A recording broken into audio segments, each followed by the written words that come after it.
You're listening to The Nourished Child, episode number 2, Putting Food in Its Place. In a world where food is everywhere, from Facebook and online recipes to cooking shows on TV and the ever-present food options everywhere your child goes, school, the doctors, church, sporting events, it's hard to figure out the right balance you should strike for your child. Should you be uber vigilant about food? Or should you be relaxed? Or even lax about what your child eats? Today, I am exploring food, what it can and should do for your child, specifically how it should fit into your child's life, what you should focus on most, and where it's okay to let go. Most importantly, I'm talking about the food balance you can strike for a happy, healthy, and nourished child. Welcome to the Nourished Child Podcast, a show about childhood nutrition, feeding kids, and dealing with the ups and downs of growing a healthy child. Here's your host, registered dietitian and childhood nutrition expert, Jill Castle.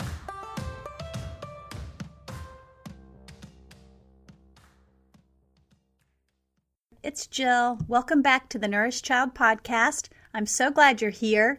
And today we're talking about a really important topic, and it can be a little bit complicated, but we're talking about food and how we can put food in its place in our children's lives. One of the areas that I find parents struggle with is how to manage food.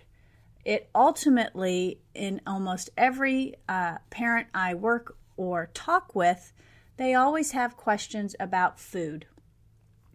Are they striking the right balance? How much is too much when it comes to sweets or desserts? How to handle the outside environment and the presence of food everywhere their child goes. Many parents don't want to be too restrictive, yet they want to be monitoring their children and the foods that they eat. One client recently wrote to me, and I thought I would share this with you, just her perspective. Dear Jill, my daughter still has a year before she goes to preschool, and I can confidently say I do not want her eating processed food 3 to 5 times a week. I try very hard to limit processed food in our home, although I'm not legalistic about treats, and I just do not want all of that junk going into her body, especially the amount of sugar that is given at preschool. What I worry about is, A, what the teachers will think. I really shouldn't care, I know. And B, my daughter feeling isolated because she does not get to share in snack time with her peers. I have another daughter due in November, so I will be going through the same thing in a few years also. Am I being too rigid? This is just one example from one parent. I get questions all the time. And so I thought today on the Nourished Child podcast, we would talk about how food can fit into your child's life and what really is the role of food in kids' lives. We'll talk a little bit about sweets and how to manage them.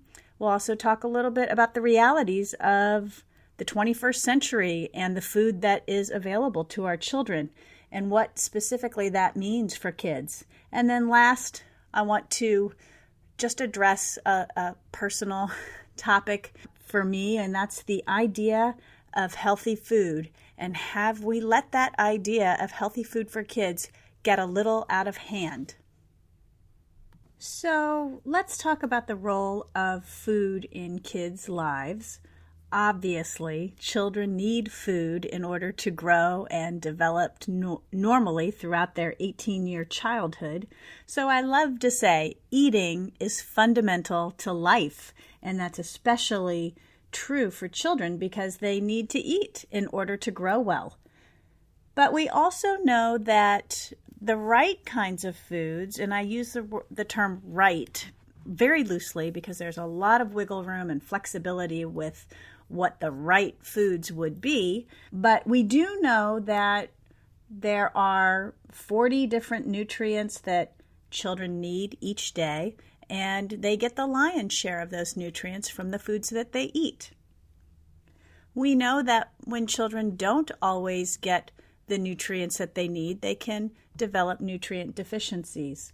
So, for example, iron deficiency. I'm not sure if any of you have ever had a child with iron deficiency, but I have.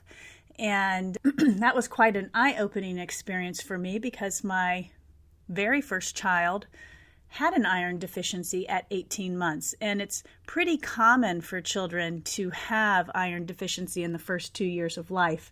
In fact, if you look at the Centers for Disease Control and their statistics on iron deficiency in children in the United States, about 16% of children aged 1 to 2 years were iron deficient through 2008. And children 3 to 4 years constituted about 5% of iron deficiencies in the United States. And then as kids get older, into the teen years, particularly females, we see a bump up in iron deficiency rates there as well. So it's pretty clear that if children don't get the different nutrients that they need on a fairly regular basis, they can develop a nutrient deficiency. We also know that children who do not get enough calories in their diet don't grow well. I did have one client years ago whose parents were very, very into healthy eating, and this little girl was very young. She was a very young toddler, and her parents were very, very proud of the fact that she was eating fruits and vegetables and whole grains every day. And that was great, but those foods have a ton of fiber and are very filling for a young baby or toddler. And what was happening was she was eating great. I mean, she was making wonderfully healthy food choices, but those food choices were filling up her belly and she was getting full and not, unfortunately, having the room to eat other important foods such as protein sources and healthy fat sources and dairy foods or dairy substitutes. So she ended up not growing well at all, and we had to really readjust her diet so that she was getting a wide variety of all the different food groups, and making sure that she was getting all the nutrients that she needed. We also know that in teenagers, it's a great example. If teenagers are not getting enough calcium and vitamin D in their diet, they may not be developing strong bones. So the intake data on teenagers, particularly with regard to consuming dairy products, is pretty compelling in that teenagers are often not getting enough calcium in their diet, and they really do run the risk of having poor bone health later on in life. So those are just some scenarios to show you how important food is in children's lives and how key it is to their future health and their present growth and development. The good news is that we have a system in our country that takes food and divides it into categories called food groups. And we know that when children consume a variety of these different food groups, so there are 5 different food groups, protein sources, dairy sources, fruits, vegetables, and grains. Those are the 5 core food groups. Offering these 5 different food groups, or some examples of the foods within those 5 food groups, each and every day in our children's diets really helps ensure that they get those important nutrients that help them grow and develop. So what I want to help you do is to make sure that you're including these 5 different food groups each and every day in your child's diet. One of the easiest ways to do that is to try at each meal to include all 5 food groups. So for example, let's take dinner.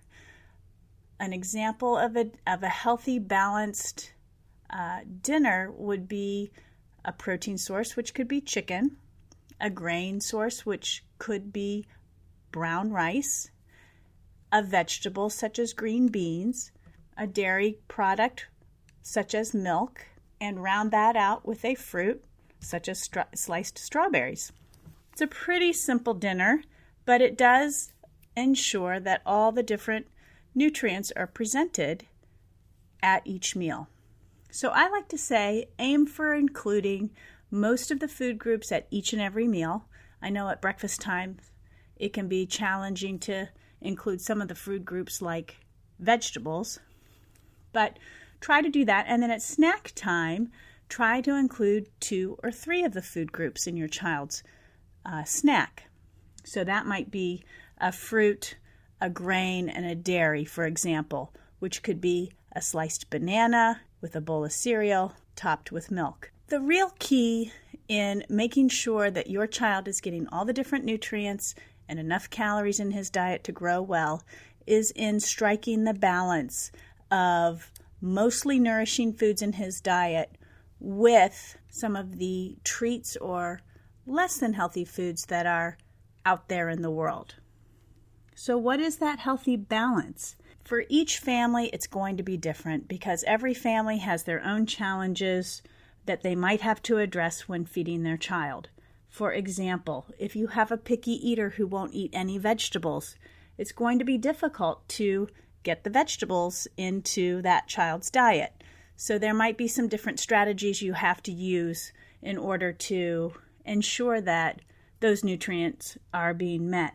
Or if you have a child who loves and eats a lot of sweets, that can be difficult as well because those sweets might be crowding out some important food groups in your child's diet. One of the things that I like to help parents understand is what I call the 90-10 rule.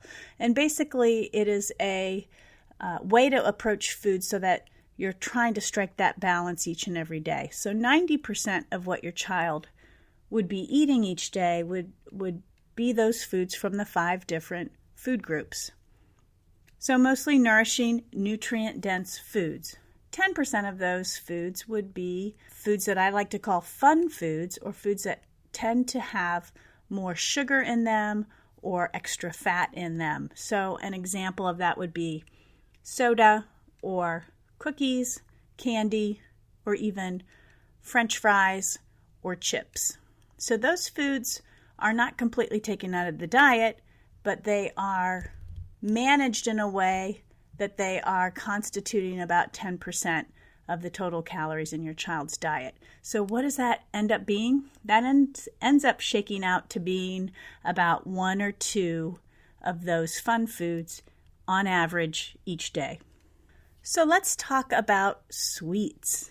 How do you manage sweets in your child's diet? That's a tough one. And today I would say, as a registered dietitian and a person who works in childhood nutrition every day of her life, I would say that sugar is most likely the most overused food in children's diets today. For many children, sweets are interfering with a healthy foundation. And so one of the things that parents are challenged with is finding a way to manage those sweets. Why are sweets having such a stronghold in children's diets? I think that there are many factors that lead children to sweets in today's world. Number 1, I think that children start too early with sweets. I think that children under the age of 2 are probably getting an early exposure to sweets. Not all children, but some children. And I know from reading the research that when children under the age of 2 have an early exposure to sugar-sweetened foods, they may not only develop an increased preference for those foods, for sweet foods, but they also develop a preference for higher levels of sweetness or sugar in foods. So that early exposure before 2 years of age can really change the preference of young children, change their preferences for sugar-sweetened foods. Another reason, I believe, is that we mishandle or misuse sweets in order to get our kids to eat certain things or to not eat certain things. Specifically in the research, there is a body of research that looks at what researchers call rewarding kids with foods, particularly sweet foods. And what researchers have found is that when, for example, dad or mom tells their child, "Hey, buddy, if you eat that broccoli, you can have some ice cream after dinner." That's called rewarding, or even bribing your child to eat a healthy food with something less than healthy. And what the research shows is that by doing that, we actually may be increasing our children's preference for sweets, because that reward food ends up being much more valuable than the food you're trying to get your child to eat. So on a hierarchical plane, dessert becomes much more important than broccoli. Another thing that we see in the literature that might be impacting how children feel about sweets is when we restrict access to them. So if we completely eliminate all sugar and sweets out of our home, children might become a little bit more focused on those foods and seek them out in other places. So for example, this is might be the child who goes over to your neighbor's house and goes crazy with eating the cookies and overindulges, or the child who goes to a party and overeats sweet foods there. Now, not all children are going to do this, but there does seem to be a segment of children who might be triggered or a little bit more sensitive to sweets in the environment. So that's why with the 90-10 rule, I believe that having access to sweets in sort of a prescriptive, monitored way is much more effective than taking them all out of your child's diet. Another reason is a lack of policy at home around sweet foods. For example, you might not have boundaries around sweets. You might not have boundaries around your kitchen. Your child might be allowed to go into the pantry and take whatever he wants any time of the day. And if he's going in the pantry and having cookies or grabbing some Halloween candy left over from last year, and you're not monitoring the kitchen, you might not realize how much sugar or sweets that your child could be eating. What I find is useful, and I did this with my own children, and I teach it to some of my private clients, is to develop a policy for sweets. Map out when you want your child to have sweets. Maybe it's on Wednesday because Wednesday's hump day and it breaks up the week. Maybe you feel more comfortable allowing your child dessert every night after dinner. Perhaps it's more comfortable for you to allow sweets on the weekends when your kids are not in school. The bottom line is to figure out what feels comfortable and what could work for your family, and that it's not too restrictive, yet not too lax either. So not only have we talked about the role of food in kids' lives and touched on how sweets can get in the way if we don't have a policy or a way to monitor them in our children's lives, there's also just the plain old reality of the 21st century food and what that means for kids. So I want to spend a little bit of time talking about that. Number one, food is everywhere, literally. I mean, sometimes it drives me crazy. Everywhere you go, there's something to eat. Everywhere you turn, there is food. Schools, obviously they're serving lunch, but there's a lot of extra time where food is present at schools. Church, the doctor's office, the dentist's office, the bank drive-through, the soccer fields. There's just food everywhere, and it's not always served up at the times when your child should be eating. When food is everywhere, it encourages your child to graze and eat when he's not hungry. Eating in the absence of hunger is a research term that describes children eating when they're not hungry and potentially for emotional reasons, boredom, celebratory reasons, a whole lot of different reasons why children eat, but they have nothing to do with your child being hungry. And unfortunately, eating in the absence of hunger can turn into a habit. Generally, eating in the absence of hunger occurs between the ages of 5 and 9. It, as I mentioned, can become a habitual thing. And that's something that we can talk about on another podcast episode in terms of how to deal with that and teach your child how to recognize his hunger and fullness. But it's just something I want you to be aware of in terms of how that influences your child's eating. Too much snacking and unsatisfying snacks can also be a reality that can get in the way of your child eating food for the right reasons and making those healthy choices that you probably are wanting your child to make. Snacks, in general, are meant to add nutrition to your child's diet.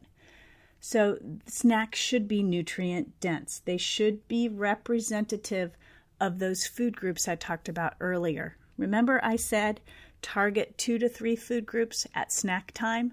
That's so you're making sure that snacks are healthy, they're nutritious, they're adding nutrients to your child's diet. If you know where your child is getting behind on food groups, then that will help you target which food groups to serve at snack time.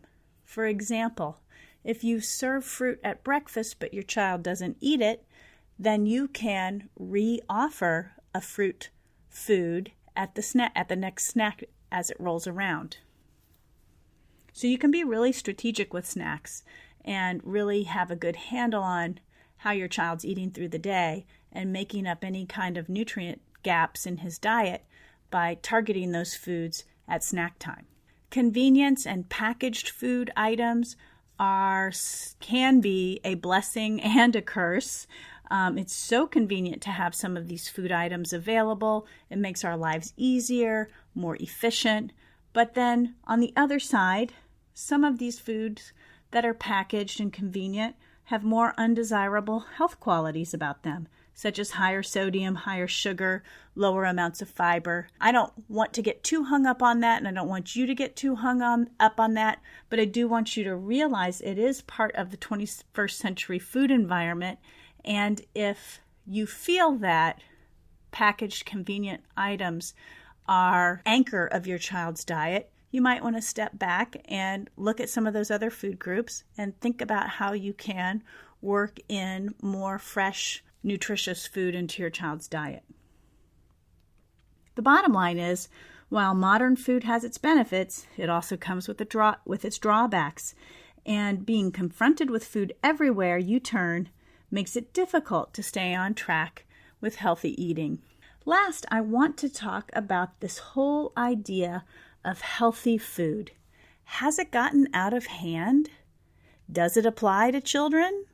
Are we applying it too much to children? I think parents intuitively know that food is a difficult thing to tame in the life of a child, especially as kids get older.